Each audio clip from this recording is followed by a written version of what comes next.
اعوذ باللہ السمیع العلیم من الشیطان اللعین الرجیم بسم اللہ الرحمن الرحیم الحمد للہ رب العالمین والصلاة والسلام علی اشرف الانبیاء والمرسلین سیدنا و نبینا و شفیعنا ابی القاسم محمد وآل بیتہ الطیبین الطاہرین المعصومین المظلومین ولعنۃ اللہ علی اعدائہم وقتلتہم وغاصب حقوقہم اجمعین من الاولین والآخرین اما بعد فقد قال اللہ سبحانہ فی کتاب المبین وقولہ الحق بسم اللہ الرحمن الرحیم الف لام میم ذلک الکتاب لا ریب فیہ ھدی للمتقین الذین یؤمنون بالغیب ویقیمون الصلاۃ ومما رزقناہم ینفقون صلوات محمد علیہ عزیزان گرامی، چونکہ بہت منتخب مجمع میرے سامنے ہے اور یہ آواز اور جگہوں بھی جا رہی ہے، اس لیے میں چند لفظیں آپ کے سامنے جو ابھی پیش کروں گا وہ ایک موضوع کے ساتھ ہے، اور تمام مجالس جو بھی ہے وہ میں موضوع کے ساتھ ہی پیش کرتا ہوں۔ وہ ایک موضوع معین کر لینا، بات کرنا ہمیں بھی اچھا لگتا ہے، آپ کو بھی اچھا لگتا ہے۔ ابتداءً یہ کہہ دوں کہ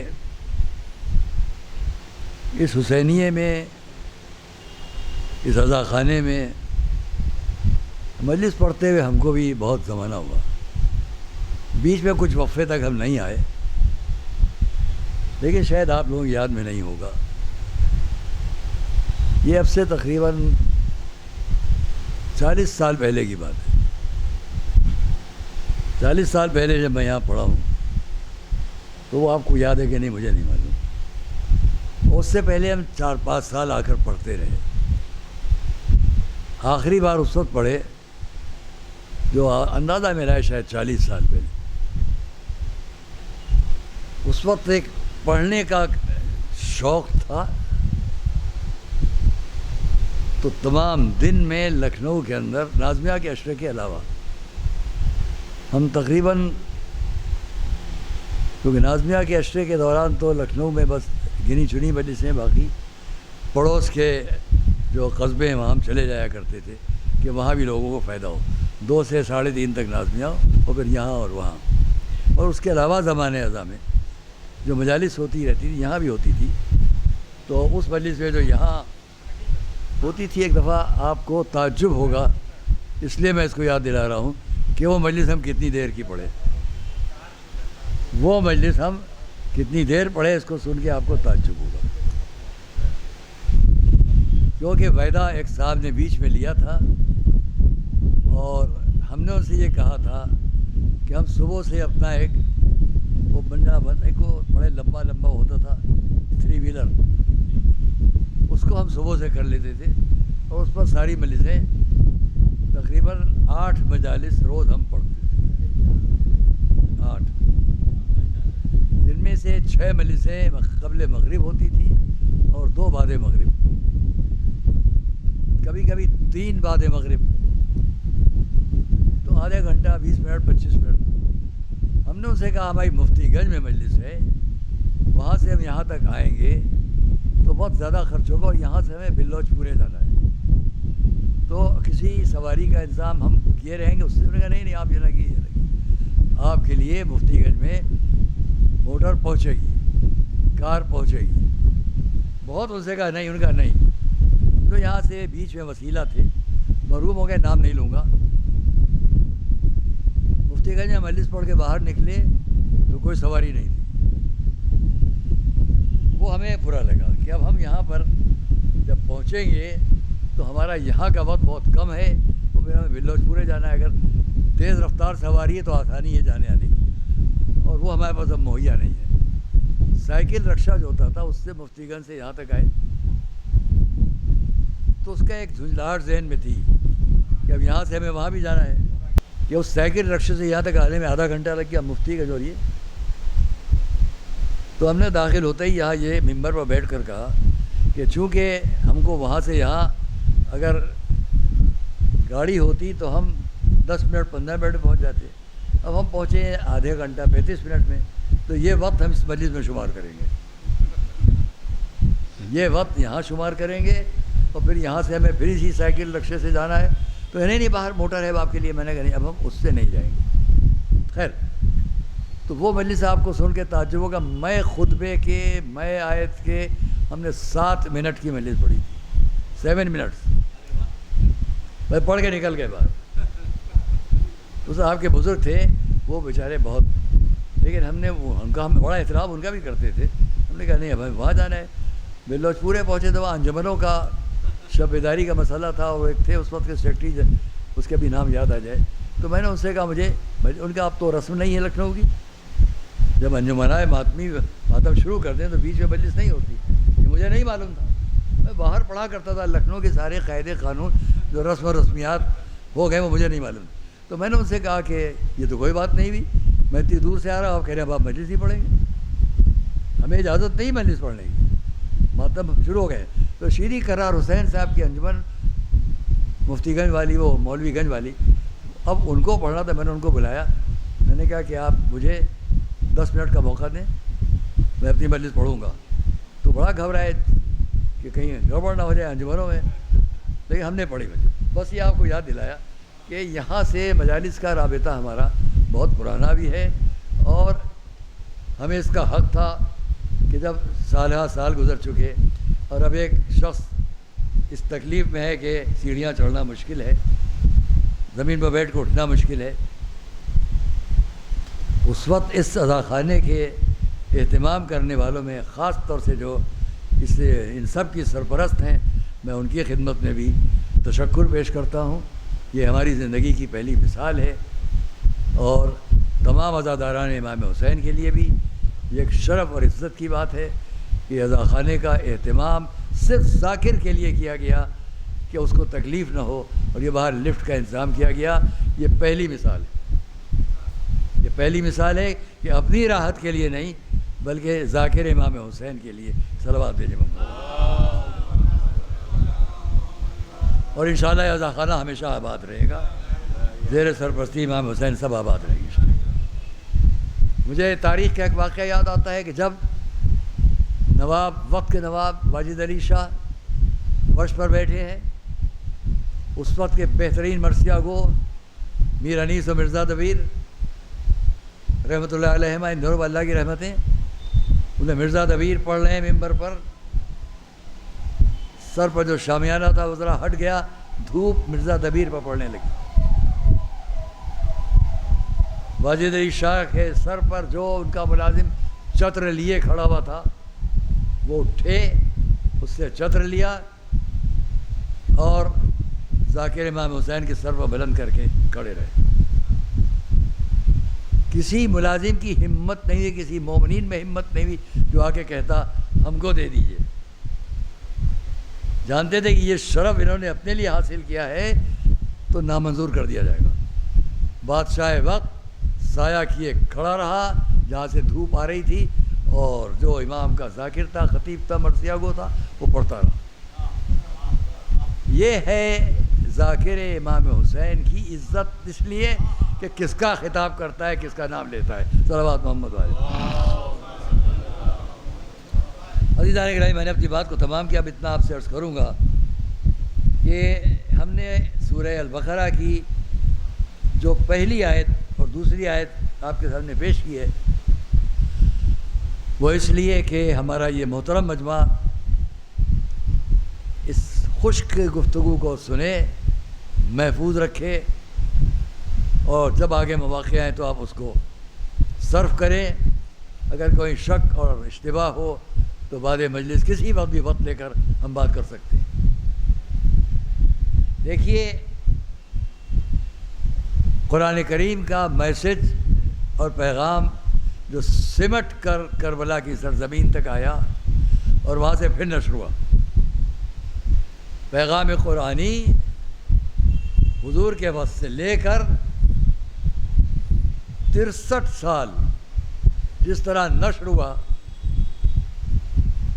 میرا اور آپ کا امام جانتا تھا کہ اس کو کیسے بدلا جا رہا ہے. اس طویل داستان تک نہ لے جاؤں آپ کو.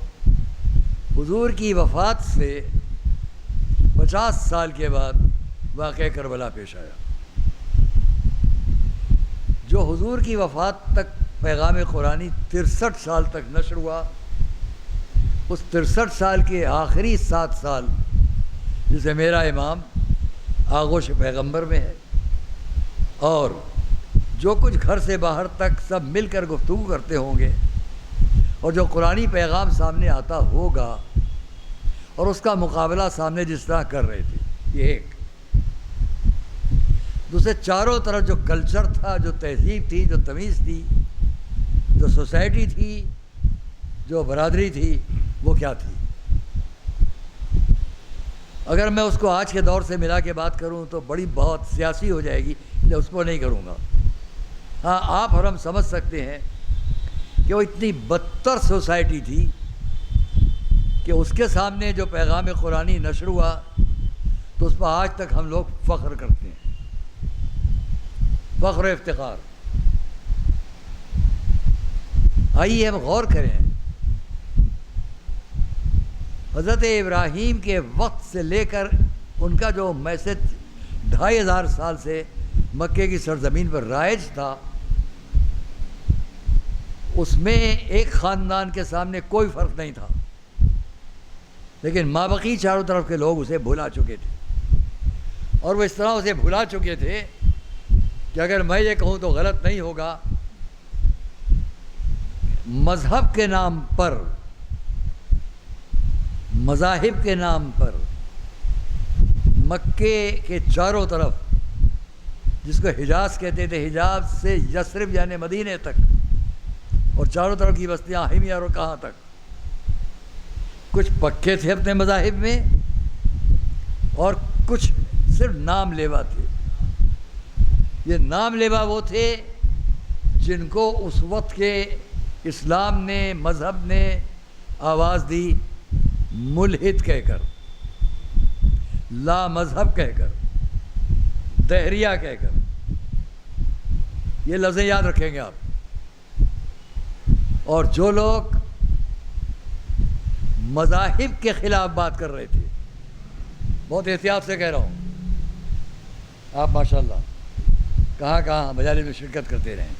میری اپنی ریسرچ ہے، تحقیق میں پیش کرتا رہا ہوں 6-7 سال سے بہت زیادہ، اور اس کو آگے بھی شاید نازمیہ کی مجلس میں بھی 7-8 سال میں ان تاریخ کو پیش کروں گا.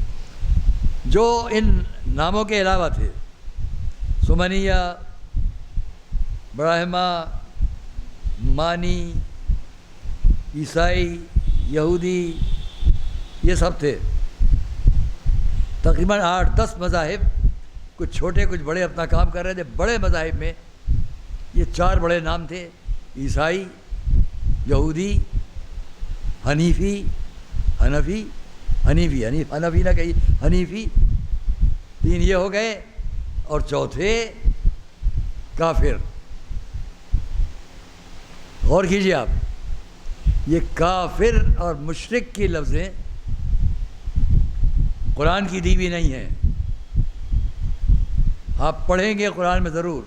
میں نے جو آیت شروع کی الف لام میم، یہ آگے جا کر 5 آیتوں کے بعد مومنین کے 5 اچھے صفات کو بیان کرنے کے بعد جو 6ٹھی بات کہہ رہی ہے وہ ہے کفرو، کفر. 5 آیتیں آپ کی شان میں، اور 6ٹھی آیت کافروں کے لیے.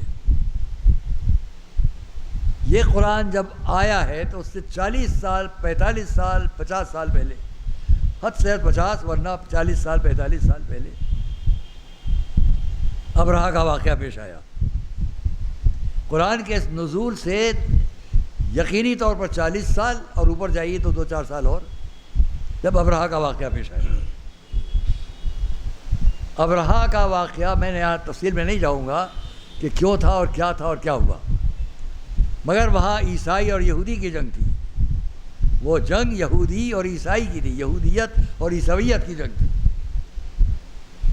اور اس جنگ کے رزلٹ میں، نتیجے میں، یمن کے اندر زبردست قتل عام ہوا. پہلے یہودیوں نے عیسائیوں کا، پھر عیسائیوں نے یہودیوں کا. آج کی بات میں نہیں یاد دلاؤں گا. اس وقت وہ 2 مذاہب ایک دوسرے کو قتل کر رہے تھے. آج کیا ہوا؟ وہی یمن، وہی حجاز. چلیے، بات بہت دور تک چلی جائے گی، اس لیے میں سمیٹوں بات کو. عیسائی تھا، یہودی تھا، سمنیہ براہما یہ الگ تھے، اور ایک لفظ کفر آ رہا تھا۔ یہ پہلی بار قرآن کریم نے پہلی بار مکے سے مدینے آ جانے والوں کو خطاب کرتے ہوئے اس وقت پیش کیا جب سن 2 ہجری تک مکے والوں سے مدینے والوں کی پہلی جنگ ہو گئی۔ مکے والوں نے نکالا جن کو، وہ مدینے آئے، یعنی ہمارے حضور، ان کا خانوادہ، ان کے ماننے والے چاہنے والے، ان کو انصار کہا گیا، مہاجر کہا گیا۔ مدینے میں جن لوگوں نے ان سے متاثر ہو کر ان کا ساتھ دیا ان کو انصار کہا گیا۔ لیکن مدینے کے اندر اور بہت سے لوگ تھے، یہودی بھی تھے، عیسائی بھی تھے۔ اس بات کو اگر ذہن میں رکھے میرے نوجوان بچے اور دوست، تو آپ کے سامنے ایک بات کہوں، قرآن کریم نے اسی سورہ میں بہت بعد میں کہا لا اکراہ فی الدین، دین میں کوئی زبردستی نہیں ہے۔ آپ آیت الکرسی جب پڑھیں گے تو اسے ملے گا دین میں کوئی زبردستی نہیں۔ سورہ بقرہ جنگ بدر سے پہلے مدینے میں پہلا سورہ ہے جو نازل ہوا قرآن کی اس ترتیب کے ساتھ، جو آپ کے سامنے پہلا سورہ سورہ الحمد، دوسرا سورہ سورہ بقرہ۔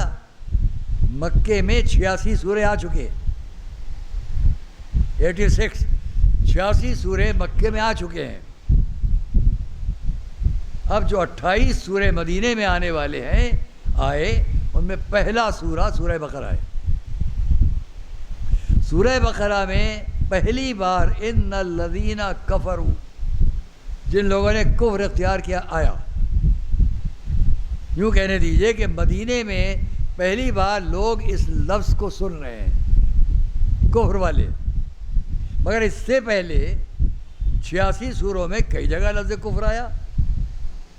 میں آپ سے پوچھتا ہوں، اپنے مجمع کے سامنے ایک لمحہ فکریہ سامنے رکھتا ہوں، ایک شخص بھی اس سے انکار نہیں کرے گا کہ مکے کے 86 سوروں میں جو کچھ بھی کہا گیا ہوگا اس کی تردید مدینے کا سورہ ہرگز نہیں کرے گا۔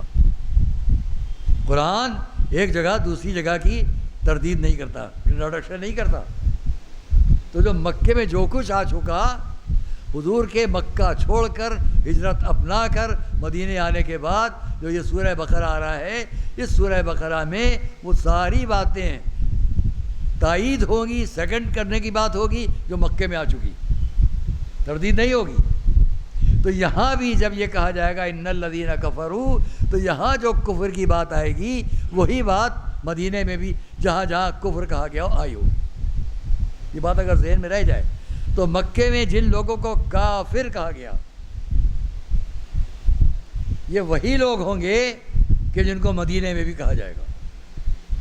یہ نہیں کہ وہاں کافر الگ یہاں کا کافر الگ۔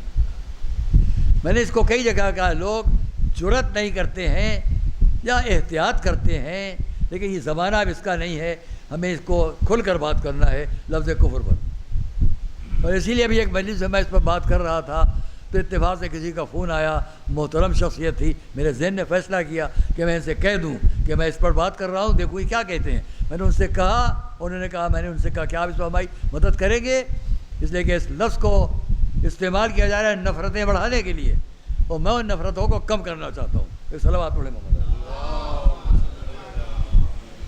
لوگ اس لفظ کفر سے ہمارے دیش میں نفرتیں بڑھا رہے ہیں، ہم اسے تاریخ کی صحیح روشنی میں رکھ کر پیش کریں گے، نفرتیں کم ہوں گی۔ آپ تائید کریں گے، ان کا بالکل تائید کریں گے۔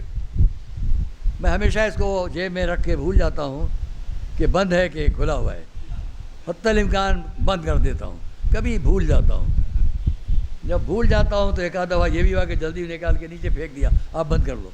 اس وقت نکال کے دیکھ لیا، یہ ہے ماشاءاللہ ہمارے تاریخ پر اچھی نظر، تاریخ پر، آپ کی اودھ کی تاریخ پر اچھی نظر ہے، بھارت کی تاریخ پر اچھی نظر، قرآن کی تاریخ پر بھی آپ کی نظر ہے۔ ایک صلوات محمد علیہ۔ قرآنی تاریخ حضور نے 40 سال اپنے عمل سے پیش کی۔ قرآنی تاریخ جو آگے آئے گی، حضور نے 40 سال بہت جلدی بات کو سمیٹ لوں. میں نے آپ کے سامنے سبجیکٹ بتا دیا اور اس پر میں انشاءاللہ جہاں جہاں تقریریں کر رہا ہوں آگے اب جو آئیں گی کہ لفظ کفر، جس پہ ادھر بڑا ہنگامہ ہوا نا کہ میں نے نکال کے بات کر لی جیسے کوئی بہت بڑا گناہ کر لیا. ارے بھائی اگر اس کو میں یوں کر دوں، اگر ایسے بات کروں تو سب کہیں گے یہ کیا کیا، اتنے ہی تو کہیں گے یہ کیا کیا، آپ نے اس پر ظلم کیا، یہ آواز پہنچانے کے لیے تو آپ نے اسے ہٹا دیا. تو کہہ لیجئے کہ میں نے اس پر ظلم کیا کہ بجائے بند کرنے کے کھلا رہ گیا. اور جس کا پیغام آیا تو وہ کسی وجہ سے آیا، تو کوئی پولیٹیکل سیاسی زندگی ہماری نہیں ہوتی ہے. نہ ہم کسی سیاسی پارٹی کے ممبر تھے، نہ ہے نہ ہوں گے، یہاں سے وعدہ ہے. کسی پولیٹیکل پارٹی کے نہ کبھی ممبر تھے. اب یہ ایک الگ بات ہے کہ میرے پاس کون کون آ جائے، تو آنے والے کو میں نہیں روک سکتا. یہ دیکھیے خود کہاں جاؤں گا. میرا جانا نوٹ کیجئے، میرے پاس آنے والوں کو مت نوٹ کیجئے. میری تہذیب کے خلاف، آپ کی اسلامی تہذیب کے خلاف ہے. اور جو میں یہاں سے کہتا ہوں وہ بے شک ساری دنیا میں جاتا ہے، اور میں اس کو محسوس کرتا ہوں، میرا جملہ یا میرا یہ نظریہ یا میرا یہ قول اور کس نے نقل کیا. تو آئیے ہم بات کریں.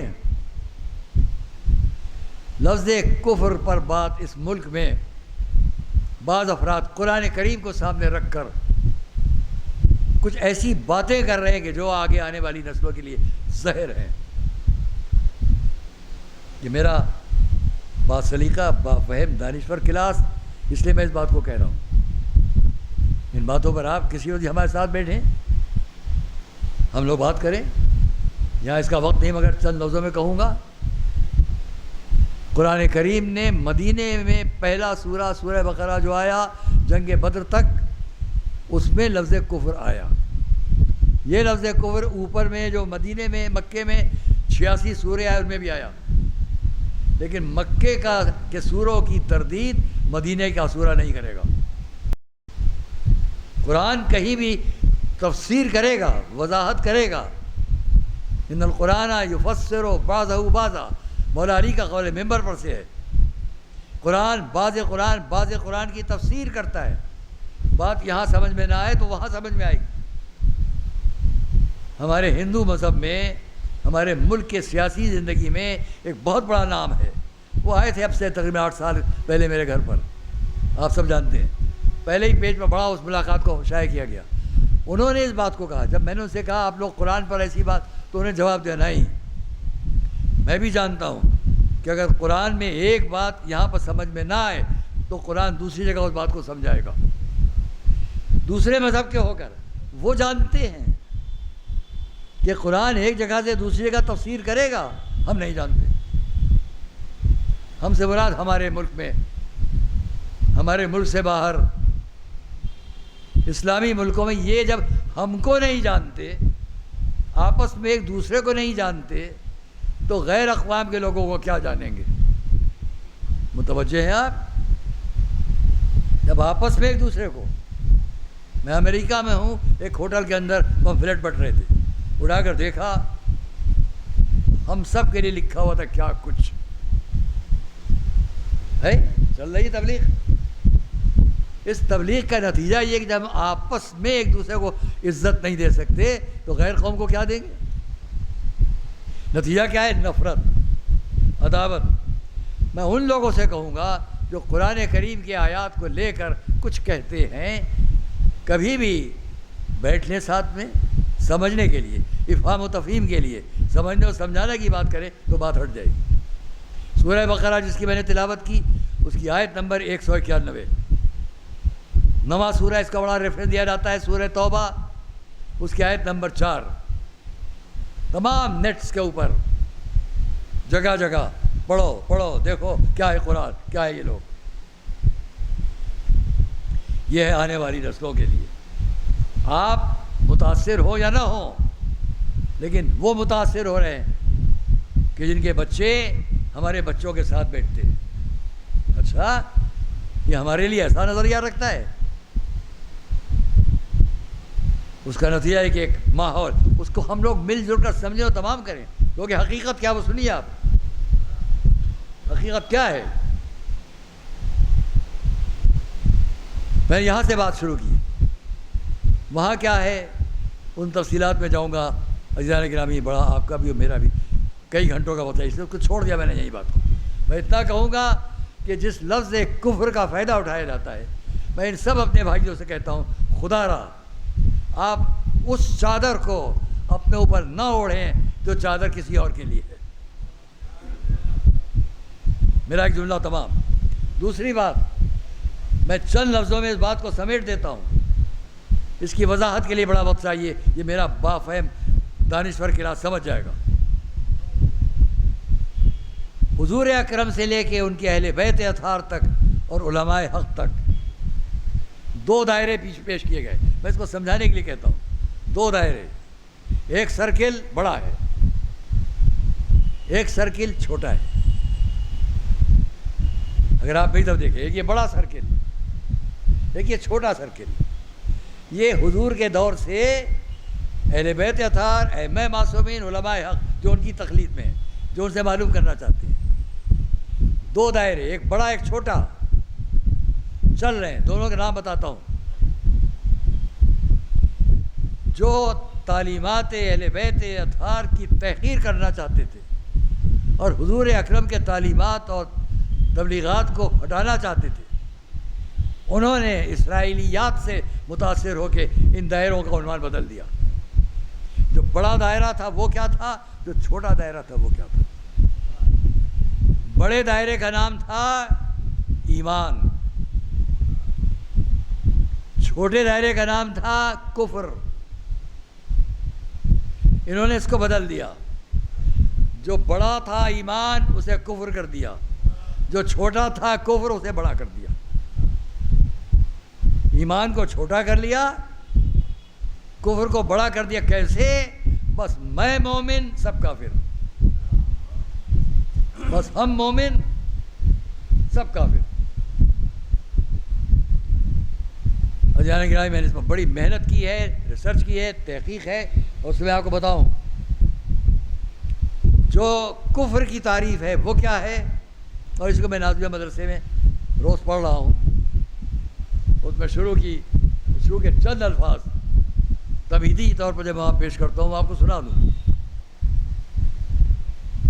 ابتدائی الفاظ میرے وہاں یہ ہے: تمام مذاہب چند چیزوں میں مشترک ہیں. چند باتوں میں اس کو دیکھیے آپ، مشترک کن باتوں میں. پہلے تو میں ابھی آپ کو بعد میں پھر یاد دلا دوں گا کہ ان الذین کفروا سے مراد کیا ہے. بات تمام ہو جائے گی. میں نے کہا نا کہ 86 سوروں میں جو لفظ کفر ہوگا وہ بات کے 28 سورے جو مدینے میں آئے اس کے پہلے سورے میں پہلی مرتبہ جب لفظ کفر کا انٹروڈکشن ہو رہا ہے تو اس کے خلاف نہیں ہوگا. ابھی میں اگر بھول بھی جاؤں تو یاد دلا دیجیے گا. ہمارے سامنے پہلے اس کو ذہن میں رکھیے، تمام مذاہب جو میری اپنی پوری تحقیق کے مطابق ہے، غلط ہو تو بتائیے. مذہب اور لامذہبیت. مذہب کیا ہے، لامذہبیت کیا ہے؟ مذہب ان 5-6 باتوں میں مشترک ہیں. پہلی بات، سب کسی غیبی طاقت کو مانے. جو مانتا ہے وہ مذہبی، جو نہیں مانتا ہے وہ لامذہب. غیبی طاقت کا نام اپنے عنوان سے ہر مذہب نے استعمال کیا. ہم آپ جانتے ہیں، مجھے اس کی تفصیل میں جانے کی ضرورت نہیں. اللہ ہے اور گاڈ ہے اور بھگوان ہے اور پرماتما ہے، یہ اپنی جگہ مشترک لفظیں ہیں ہر مذہب میں. دوسری لفظ، ہر مذہب تقریباً کسی نہ کسی آسمانی صحیفے اور کتاب کا قائل ہے. یہ آسمانی صحیفہ کیا ہے؟ میرا آپ کا لکھا ہوا نہیں. عقیدہ جس کو مانتے ہیں اس طاقت نے بھیجا ہے. دو باتیں سب مشترک ہیں. یہ نہ پوچھیے گا ان کی کتاب حق ہے ان کی کتاب باطل ہے، اس کو میں نہیں کہنے والا ہوں. بہت کچھ کہا جا سکتا ہے. ہم مانیں گے ان کتابوں کو، اس لیے مانیں گے کہ قرآن نے جیسے انبیاء کی عدد سے بیان کیا، نام چند ہیں، ویسے کتابوں کے نام بھی چند بیان کیے، باقی کو چھوڑا آپ کے اوپر. ان ھذا لفی الصحف الاولی. صحف جمع صحیفے کی، صحیفہ کہتے ہیں آسمانی کتاب کو. چلیے میں نے یہاں پر چھوڑی بات. دوسری بات، وہ اس کا صحیفہ، اس کی ایک خاص عبادت گاہ. یہ تیسری بات ہوئی. چوتھی بات، اس کی طرف سے خاص بندے آئیں جو اس کے میسج کو پہنچائیں. نام جس کا جہاں جو بھی ہو. اور آخری بات وہ مذہبی ہے جو اس کو مانے اور وہ لا مذہبی ہے جس کو نہ مانے. کیا آخری بات ہے؟ آخری لفظ ہے آخرت. جو آخرت کو مانے گا وہ مذہبی ہے. جو آخرت کو نہیں مانے گا یعنی اس دنیا کے بعد کی دنیا کو جو مانے گا وہ مذہبی ہے. جو نہیں مانے گا وہ نہیں. تو اب میں اس کو دوسری لفظ کو بیان کروں. ایک طرف ہے مذہب اور مذہبی، ایک طرف ہے لا مذہبی جس کو ہم ادھرمی کہیں گے، جس کو ہم ناستک کہیں گے. اس تفصیل میں آپ چلے جائیں. کیا ہے؟ اللہ، قانون، اس کا منتخب بندہ، اس کی عبادت کی جگہ، اور پھر آخرت. ان سب کا رزلٹ کیا ہے؟ نتیجہ کیا ہے؟ جتنے مذاہب جس عنوان سے مانتے ہو. اور اسی لیے میں ایک جملہ ہمیشہ کہا، آج بھی میں نے مدرسے کی مجلس میں کہا ہے کہ مذہبی وہ ہے، مجھے اس سے خوشی ہوگی کہ ہر مذہب والا اپنے مذہب میں کٹر ہو. اگر وہ اپنے مذہب میں پکا ہے تو یاد رکھیے وہ اچھا ہے. اور جو اپنے مذہب کا باغی ہے تو دکھاوے کا تو مذہب ہے، حقیقت میں انسانیت کا نقصان پہنچانے والا. تو میں نے بہت کچھ کہا، یہاں چھوڑ رہا ہوں. آپ سب تائید کرتے ہیں. ہمارے سامنے لا مذہبی قرآن نے لفظ اللہ اور آخرت کو ایک جگہ سمیٹ دیا. سارے صفات الگ. میں مثال پیش کرتا ہوں. قرآن کریم کی اسی سورہ بقرہ کی غالباً 173 نمبر کی آیت ہے. لیس البر ان تولوا وجوہکم قبل المشرق والمغرب. مشرق و مغرب کی طرف رخ کر کے خالی عبادت کرنے کے کھڑا ہو جانا نیکی نہیں ہے. اب عقیدے کی زندگی میں سے دو لفظ گئے، ولیکن البر من آمن باللہ. نیکی کیا ہے؟ اللہ پر ایمان. ولیکن البر من آمن باللہ والیوم الآخر. اللہ پر ایمان، آخرت پر ایمان. جس کو آخرت پر یقین ہوگا وہ اس دنیا کو ایسا بنائے گا کہ جو وہاں کام آ سکے. اس لیے ہم اس بات کو اور سمیٹ لیں کہ تمام مذاہب جب اپنے ان اصول پر عمل کریں گے تو اس کا ایک نتیجہ سامنے آئے گا. سماج کسے کہتے ہیں؟ میں نوجوان بچوں سے پوچھتا، سماج کسے کہتے ہیں؟ سماجی زندگی وہ ہے جہاں مختلف نظریات، مختلف اصول، مختلف قواعد، مختلف قوانین اور مختلف مذاہب کے ماننے والے ایک دوسرے کے ساتھ رہنا سیکھ لیں، ساتھ رہیں. سماج کو فساد کا نشانہ نہ بنائیں. تو سماج مختلف نظریات کے لوگوں کا مل جل کر رہنا ہے. اور اس سماج کو گندا وہی کرے گا جو مذہب کے نام کو غلط استعمال کرے گا. آئیے ہم قرآن کی بات کریں. آخرت بیچ میں ساری باتیں ہیں. اس کا نام، اس کی عبادت کیسے کرو، کیسے عبادت کرنا ہے ہم کو، آپ کو، یہ الگ بات ہوئی. لیکن صلاۃ کی لفظ آج بھی میں نے مدرسے میں کہا، حضرت ابراہیم قل ان صلاتی و نسکی و محیای و مماتی للہ رب العالمین لا شریک لہ وبذالک امرت وانا اول المسلمین. میں پہلا مسلمان. کیا اس سے پہلے اسلام نہیں ہے؟ نہیں. وہ بتا رہے یہ نماز، یہ بات. تو کون سی نماز تھی؟ یہ نماز تھی آج والی؟ یہ نماز نہیں تھی. حضرت ابراہیم کے وقت نماز کا انداز کچھ اور ہے. نماز صلاۃ کی لفظ ہے. صلاۃ کا مطلب ہے دعا. اب وہ دعا کوئی پریئر کہے گا، کوئی پرارتھنا کہے گا، کوئی عبادت کہے گا، کوئی نماز کہے گا. ہمارے آتے آتے عبادت کی یہ شکل ہے، نماز کی یہ شکل ہے. لیکن اس نماز کی شکل کو بھی 9 حصوں میں تقسیم کیا گیا، اور سمیٹ لے تو 7 حصوں میں تقسیم کیا گیا. اور اسی 7 حصے کو پھیلائے تو جو ایک صلاۃ الخمس، 7 میں سے ایک، 7 نماز کی شکلیں، ان میں سے ایک کا نام ہے صلاۃ الخمس. تو صلاۃ الخمس کا مطلب کیا ہوا؟ 5 وقت کی نمازیں. 5 نمازیں ایک نماز میں شریک ہیں. صلاۃ العیدین 2 وقت کی نمازیں ایک نماز میں شریک. تو صلاۃ کا مطلب جب 7 قسم کی صلاتیں پھیلائیے، 9 قسم کی صلاتیں، ذرا بتائیے اس نماز کی جو 5 وقت کی نمازوں کی شکل ہے، کیا نماز میت کی وہی شکل ہے؟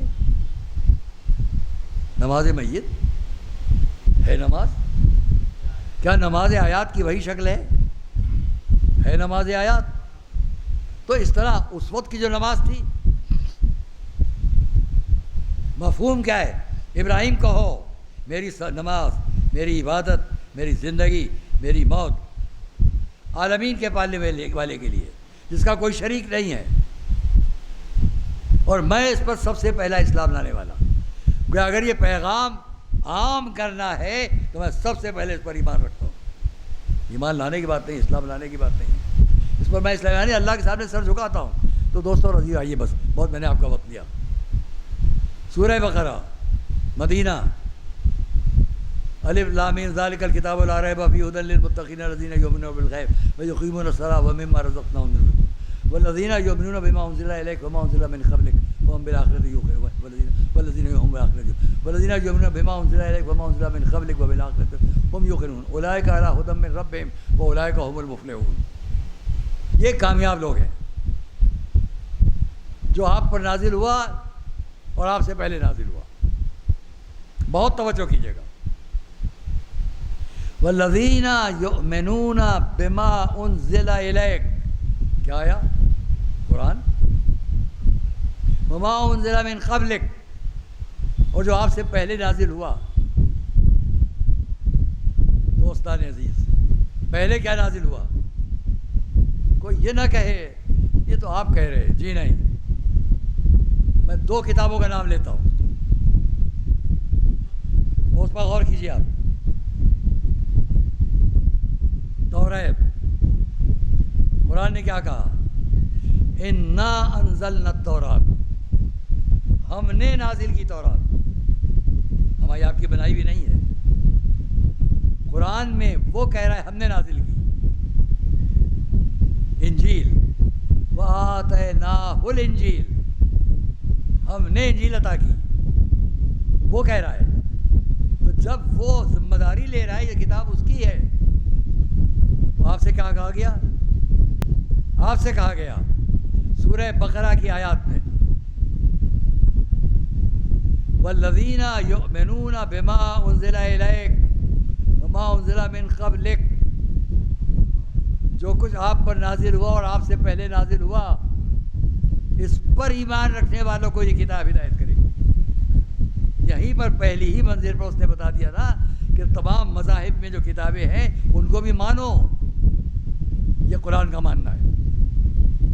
اگر ہم نے قرآن کو مانا تو اسے مانیں گے۔ اب قرآن نے کہا ان الذین کفروا، عام اس سے کہ آپ انہیں ڈرائیں، سواء علیہم انذرتہم لم تنذرہم لا یؤمنون، اے رسول عام اس سے کہ آپ انہیں ڈرائیں یا نہ ڈرائیں یہ ایمان نہیں لائیں گے۔ ختم اللہ علی قلوب، بہت اہم لفظ کہنے جا رہا ہوں، ختم اللہ علی قلوبہم وعلی سمعہم وعلی ابصارہم غشاوہ، اللہ نے مہر لگا دی ہے ان کے قلوب پر، ان کے کانوں پر، ان کی آنکھوں پر پردے ڈال دیے۔ کس کے لیے کہا گیا؟ ان الذین کفروا، جن لوگوں نے کفر اختیار کیا ہے، رسول آپ ان کو ڈرائیں یا نہ ڈرائیں۔ یہ لفظ کفر میں نے کیا کہا؟ 86 سورے جو مکے میں آئے، 114 سورے ہیں قرآن کی، 86 مکے میں، 28 مدینے میں، گن لیجیے 114 ہوئے۔ جو 86 سورے مکے میں آئے، اس کے بعد 28 سوروں میں کا پہلا مدینے میں، اسے پہلی بار کفر ہو۔ یہ کفر کی لفظ تائید کرے گی ان 86 سوروں میں جو لفظ کفر آیا ہو۔ اب اس لفظ کا فائدہ لے کر اسی سورہ بقرہ کے 151 آیت کو اگر سہارا لیا جائے تو پہلے کی آیت بھی پڑھو اور بعد کی پڑھو، 190 والی بھی پڑھو اور 193 والی بھی پڑھو، تو بات سامنے آ جائے گی۔ جہاں جہاں قرآن کریم نے پوری آیت، 1 آیت، 2 آیت، 3 آیت، 4 میں ملا کر کہی ہے، اس کو اپنی مرضی سے مت استعمال کریں، اتنا نکال لیا باقی ختم۔ قرآن کی ایک آیت ہے لا تقربوا الصلاۃ، نماز کے قریب مت جاؤ۔ لوگ دکھانا شروع، دیکھیے ہم نماز نہیں پڑھیں گے، قرآن نے کہا ہے نماز کے قریب مت جاؤ۔ بھئی آگے کے جملہ تو پڑھ دو، وَأَنْتُمْ سُكَارَىٰ، اور تم نشے کی حالت میں ہو۔ قرآن نے نشے کی حالت میں جانے منع کیا؟ ایسے تو نہیں منع کیا ہے. ویسے جب اس نے کہا یہ کفر، یہ کافر، ان کے ساتھ یہ سلوک کرو، تو کون سے ہیں یہ؟ پہلے کی جملہ پڑھو، بعد کا جملہ پڑھو، بات واضح ہو جائے گی. اس کو میں یہاں بیان کروں تو اور بہت دیر ہوگی، لہٰذا پہلے اس بات کو ختم کروں کہ پہلی بار لفظ کفر آئے کس کے لیے. بات تمام کر دی میں نے، پھر ایک جملہ سن لیجیے آپ. جب پہلی بار مدینے میں سورہ بقرہ آیا اور جنگ بدر سے پہلے وہاں پہلی بار لفظ کفر آیا تو تشریح میں لکھا گیا، کاش تفصیل پڑھیں، تشریح پڑھیں، تشریح سے دیکھیں تو سب سمجھ میں آ جائے گا. وہاں لکھا گیا ہم کون ہے یہ؟ ابو جہل وخمسۃ من اہل بیت. اس سے مراد ابو جہل ہے اور اس کے 5 گھر والے، عتبہ، شیبہ، اکرمہ، حنظلہ، ولید. یہ 5 اس کے گھر والے وہ تھے جنہوں نے مکے میں بڑا ظلم کیا، یہاں تک کہ رسول کے ایک صحابی کی زوجہ کو اسی ابو جہل نے اپنے نیزہ ان کے سینے پر ٹیک کر ان کو قتل کر دیا. ان تمام مظالم کا جواب ہمارے حضور نے کیا دیا؟ ایک کو بھی جواب تشدد کا تشدد سے نہیں دیا. یہ ہے اسلام، یہ ہے قرآن. اب جب یہ مکے سے مدینے بھی آیا لڑنے کے لیے، تب کہا گیا جنہوں نے کفر اختیار کیا مراد ابو جہل، اس کے لوگ. اب آپ ان کو سمجھ لیجیے کبھی ایمان نہیں لائیں گے. اور حشر یہی ہوا، تم نے مکے میں بڑے ظلم کیے، اب 450 کلومیٹر کا فاصلہ طے کر کے مدینے والوں کو قتل کر دو. اب حکم آیا اسے آپ مقابلہ کریں. مقابلہ ہوا اور اس مقابلے میں ابو جہل قتل ہوا اور اس کے ساتھ کے لوگ بھی قتل ہوئے، عتبہ، شیبہ، ولید سب قتل ہوئے. تو جنہوں نے بڑا قتل کیا. اور اس آیت 191 سے پہلے اسی آیت میں یہ بھی ہے کہ اور جنہوں نے آپ کو نکالا آپ بھی ان کو اب نکالیں. اخرجوکم، جنہوں نے آپ کو آپ کے وطن سے نکالا اب آپ بھی ان کو نکالیں. میں پوچھتا ہوں کہ مکے سے لے کر اس 1450 برس کی زندگی میں ایک جگہ تاریخ کی وہ مثال پیش کرو جس میں مکے والوں میں ابو جہل کے گھرانے والوں کے علاوہ کسی اور نے رسول کو یا ان کے گھر والوں کو نکالا ہو. ہمارے ملک میں تو سوال ہی نہیں اٹھتا. یہاں تو یہ ہوا جن کو ان لوگوں نے نکالا تھا یا ان کے جیسے لوگوں نے بعد میں نکالا تھا ان کو بھی اس ملک نے پناہ دی، بھارت نے پناہ دی ہے، نکالا نہیں ہے. ان نکالنے والوں کو ہم اپنے میں نہ شمار کر لیں یا اپنے کو ان میں شمار نہ کر دیں. بات اگر آپ کے ذہنوں تک پہنچ چکی ہو تو میں مثالاً کہہ دوں. ہم اس بحث میں نہیں جاتے کہ مغل امپائر کیا ہے. مغل امپائر پر ہمیں کوئی بحث نہیں ہے. ہاں اتنا ضرور کہیں گے کہ ذرا مدتوں کے اور فاصلے جو ہے وقت کے ان کو ذہن میں رکھ لیجیے.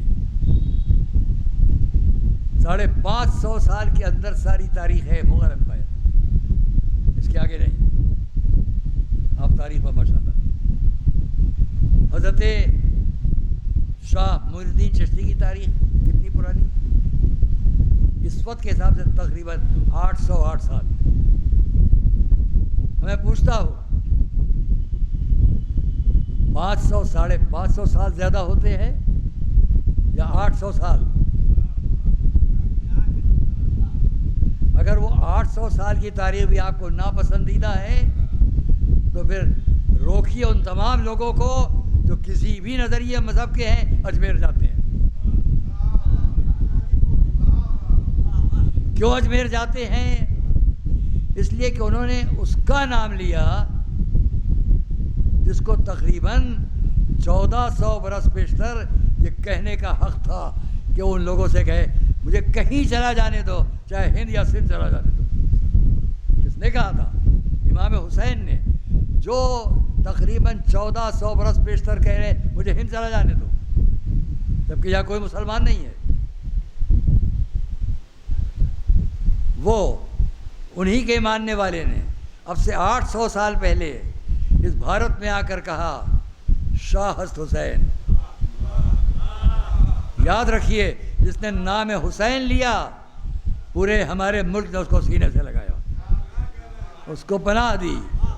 تو ہرگز نہ جوڑیے مغل امپائر کو شاہ محی الدین چشتی سے، ہرگز نہ جوڑیے ان تمام لوگوں سے جو مظلوم بن کر یہاں آئے تھے، ظالم بن کر نہیں آئے تھے.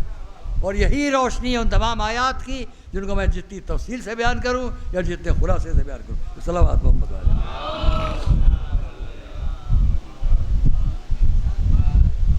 اس بات کو میں نے ایک میٹنگ میں مراری بابو سے کہا، ہمارے ان کے اچھے ہیں، میں نے ان سے کہا ایک موقع پر، ان کے بہت لوگ بیٹھے تھے، میں نے کہا ہم آپ کے احسان مند ہیں. کیا؟ میں نے کہا میں تقوی ہوں. میرے جد حضرت عبداللہ زربخش سے ہندوستان میں اس وقت میں نے کہا 5 سال کم 1000 سال ہوتے آئے ہوئے. ایک صاحب اور وہاں بیٹھے ہوئے تھے، وہ نقوی تھے. تو میں نے کہا میں تقوی و نقوی ہیں. ہمارے بزرگوں کو یہ آئے ہوئے 1000 سال ہو چکے. 1000 سال حد سے ہم آپ کے پاس ہیں. اگر آپ ظالم ہوتے تو آج ہم تقوی نہ ہوتے، نقوی نہ ہوتے، یا نگم ہوتے، یا واجپئی ہوتے، یا کچھ اور ہوتے.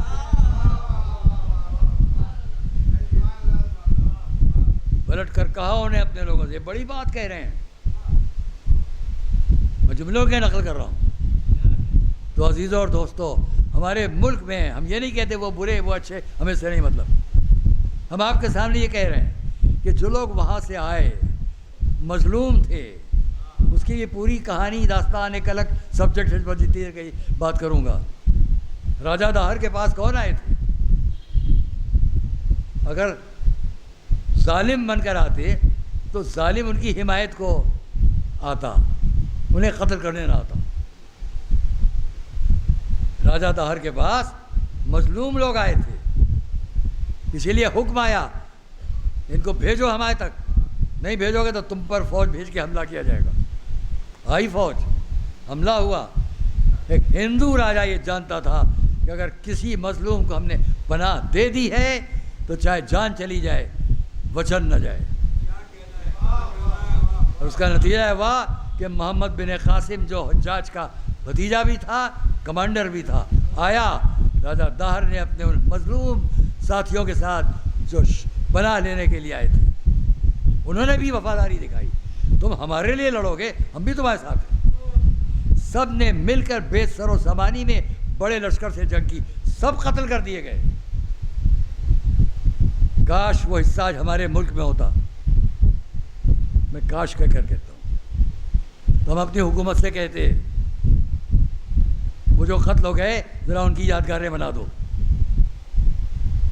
اس راجہ داہر کی بھی وہاں یادگار بناؤ کہ جو ان کو بچانے کے لیے قتل ہوا. ہاں عزیزان گرامی، بہت مثالیں ہم آپ کے سامنے اس میں پیش کرتے ہیں. مختصر ترین بات یہ ہے کہ حضور کی پورے تبلیغات، اہل بیت اطہار کے تمام تبلیغات جہاں بھی ہیں، جو تعلیمات ہیں، وہ مظلوم کی حمایت میں، ظالم کے لیے نہیں. یہ مجمع جہاں جائے عقیدے کا ہے، یہی یادگار بناتا ہے. یہ مشاہد جو آپ کے سامنے ہیں، اسی کی یادگاریں. میں کینیڈا میں تھا، ٹورنٹو میں، وہاں تقریریں کر رہا تھا کہ اسکول کے بچے 300-400 لائے گئے. یہ کچھ سمجھنے آئے، سب چھوٹے چھوٹے بچے بچیاں. وہ پوچھتے رہے یہ کیا ہے، یہ کیا ہے، یہ کیا ہے. میں ان کو بیان کرتا چلا گیا. ان میں سے ایک بھی بتاؤ، یہ تو مجمع جانتا ہے. اگر کیمرے کرو ادھر کر کے بھیجو دنیا کے سامنے تو ایک ایک بات بتائی جا سکتی ہے. ان میں سے ہر بات کسی مظلوم کی نشانی ہے یا کسی ظالم کی نشانی ہے. ان میں سے ہر نشانی کسی کے ظلم کو نمایاں کرتی ہے اور کسی مظلوم کی مظلومیت کو پیش کرتی ہے. وہ چھوٹا سا گہوارہ، وہ چھوٹا سا گہوارہ، میں یہ نہیں کہوں گا یہ اتنا سا حسینیہ عزاخانہ نمائندگی کرتا ہے ان تمام عزاخانوں کی کہ جو منائے جاتے ہیں، پیش کیے جاتے ہیں. علم کس کی نشانی ہے، مشکیزہ کس کی نشانی ہے، یہ سب کس کی نشانیاں ہیں؟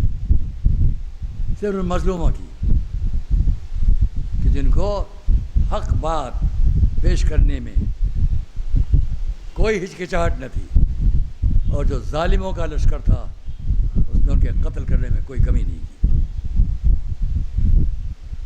اسی لیے عزیزہ نے گرا صبح عاشور امام نے اپنے جوان کو حکم دیا، بیٹا دل چاہتا ہے آج آخری بار تمہاری آواز سن لیں، اذان کی آواز۔ علی اکبر نے آواز اذان بلند کی، جس کی آواز صبح عاشور امام نے اذان کی شکل میں سنی۔ اسی کو عصر عاشور کے قریب کھڑے ہوئے دیکھا، بابا اب مجھے بھی میدان میں جانے کی اجازت ہو، شب ہے 6 محرم کی، ہم لوگ اس شب میں زیادہ تر حضرت علی اکبر کے مصائب بیان کرتے ہیں۔ بیٹا جا رہے ہو، جاؤ پہلے اپنی ماں سے رخصت ہو لو، اپنی پھوپھی سے رخصت ہو لو، ان خیموں میں ان بیویوں سے جن کا تم پر بڑا حق ہے۔ چند جملے عزیزہ نے گرامی، حضرت علی اکبر آئے، خیموں میں آئے، میں نہیں کہہ سکتا کس سے کس طرح رخصت ہوئے، ایک منظر ہوگا جس کو مرثیہ نگار حضرات نے تفصیل سے نقل کیا ہے۔ میں ریاض القدس سے صرف ایک روایت بیان کرتا ہوں، آپ کے دل پر چوٹ لگے گی۔ جب شہزادہ علی اکبر سب سے رخصت ہو کر باہر آئے، گھوڑے پر بیٹھے، اب یہ مقتل کی طرف جانا ہے۔ خیموں کے بیچ میں خیام اہل حرم، ان خیام اہل حرم کے اندر یہ بیویاں گویا خیموں کے اندر بھی ہیں، خیموں کے باہر بھی ہیں۔ تو منظر یہ ہے کہ شہزادہ علی اکبر گھوڑے پر ہیں، چاروں طرف وہ بیویاں جمع ہیں جو آخری بار علی اکبر کی زیارت کر رہی ہیں۔ میں نے لفظ زیارت اس لیے استعمال کیا کہ حضرت علی اکبر کے لیے روایات میں ہے کہ رسول اسلام کے مکمل شبیہ تھے۔ بیویاں جو مدینے میں رہتی تھیں وہ صبح صبح جاتی تھیں علی اکبر کو دیکھ لیں، لگے کہ جیسے رسول کو دیکھا۔ سب اس لیے چاروں طرف جمع ہیں کہ اب تصویر رسالت کو آخری بار دیکھیں، لیکن روایت کا منظر یہ کہ ہر بیوی اور خود شہزادہ علی اکبر کی نظریں در خیمہ پر ہیں، جیسے سب کو کسی کا انتظار۔ کون ہے جس کا انتظار علی اکبر کر رہے ہیں؟ لکھا مورخ نے، اتنے میں خیمے کا پردہ ہٹا، ایک بیوی نے خیمے کے دروازے سے گھوڑے پر سوار اپنے 18 برس کے جوان کو دیکھا۔ ایک ماں نے دیکھا یہ سمجھتے ہوئے کہ میرا بچہ آخری بار، لیکن ایک عجب منظر تھا کہ گھوڑے پر بیٹھے ہوئے جوان نے آواز دی، مادر گرامی خدا حافظ۔ یہ ایک جملہ تھا، جواب کیسا آیا؟ جواب یہ آیا، جاؤ بیٹا جاؤ، خدا حافظ، تمہاری ماں تمہاری شکر گزار کہ تم نے اپنی ماں کو روز قیامت سیدہ کے سامنے سرخرو کر دیا۔ ہاں یہ دعا بھی تھی اور ایک انداز بھی تھا۔ شہزادہ علی اکبر کا گھوڑا مقتل کی طرف چلا تو راوی نے لکھا کہ ان کی بے بس ماں، بے کس ماں آئی خیمے کے اندر، زمین کے فرش کو پلٹا، زمین سے ریت اٹھائی، اٹھا کے سر کے بالوں میں ڈالی اور آواز دی، اے وہ جس نے یوسف کو یعقوب کی طرف پلٹایا، جس نے ہاجرہ کی طرف میرے بیٹے کو بھی ایک دفعہ میری طرف پلٹا دے۔ ہاں دوستو، دعا تو ختم ہوئی۔ بے شک علی اکبر ایک دفعہ مقتل سے آئے مگر ماں تک نہ آ سکے۔ کیوں نہیں آئے؟ واپس آئے تو ماں تک آ جاتے، کیوں نہیں آئے؟ میرا دل کہتا ہے مقتل میں جو جنگ کی ہے، سارا جسم زخموں سے چور ہے، کیسے ماں کے سامنے شان سے جائیں؟ بابا کے پاس آئے، اتنا کہا بابا قتل انل عطش، بابا پیاس ہلاک کیے دیتی ہے۔ امام نے کچھ تسلی کا انداز اختیار کیا، میدان میں مقتل میں پھر گئے علی اکبر، جنگ کرتے کرتے آواز دی، بابا ہمارا آخری سلام۔ امام مقتل کی طرف گئے، اپنے جوان کو اٹھایا، لا کر خیموں میں پہنچا دیا۔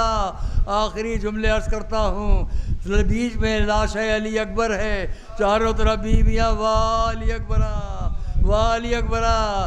کتنے میں زینب نے دیکھا سب بیویاں ہیں لیکن وہ بیوی نظر نہیں آتی جس کو سب سے زیادہ تعزیت کا حق ہے۔